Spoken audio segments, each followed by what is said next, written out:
Thank you. Once upon a time, I used to know a fairly bright fellow, we'll call him Peter, who was probably the world's foremost expert in post-mortems. Now, by post-mortem, I don't mean the kind you read about in detective stories. No, Peter was constantly looking backward, looking into the past, and asking himself why everything seemed to go so badly for him.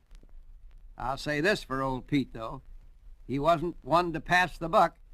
Everything that went awry in his life was, according to Pete, his own fault. He was always saying, "How could I be so stupid? Why on earth did I say such a foolish thing?" and the like. Now, this kind of post-mortem fretting and fussing never did anybody any good. When something's over and done with, the best thing to do is forget about it. But Peter would perform an autopsy on just about every untoward incident in his life. Needless to say, it didn't make him the most scintillating of company. Well, one day, at any rate, it almost seemed to occur overnight, a vast change came over this man. No more talk of worries or regrets. He became a composed, calm, cheerful person. The transformation was so noticeable, I suppose everybody who knew Pete asked him the same question I did. I asked him how he managed to get over his worrying. His answer was rather interesting, and we'll go into it right after this word. When I asked him what had wrought this happy change, Peter said, "You be my dinner guest some evening, and I'll tell you all about it." Well, we picked a date, and I met him at his office just before his quitting time. Do you know something?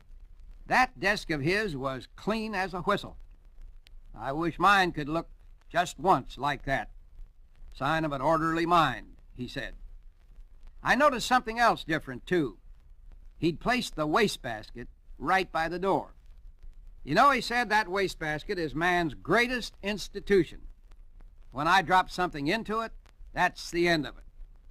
I could hardly believe that this was post-mortem Pete talking. Sure enough, he walked over to a large daily calendar and ripped March 16 clean off the hook, crumbled it into a little ball, and let it plummet into the wastebasket. March 16 had just been consigned to oblivion. "Okay," said Pete, "let's go out and enjoy ourselves." I noticed, however, that when Pete performed his little ritual with the calendar, he seemed to be mumbling something to himself, and I asked him what it was he'd said. It was just a little chat I have with the calendar. What I said was, "Thank you, calendar, for March 16. I've done the best I can with it, a few bright things, a few foolish things, but it's over and done with now. And just to prove it, well, that's when I dropped it into the basket." Pete's little ceremony, as strange as it was psychologically sound.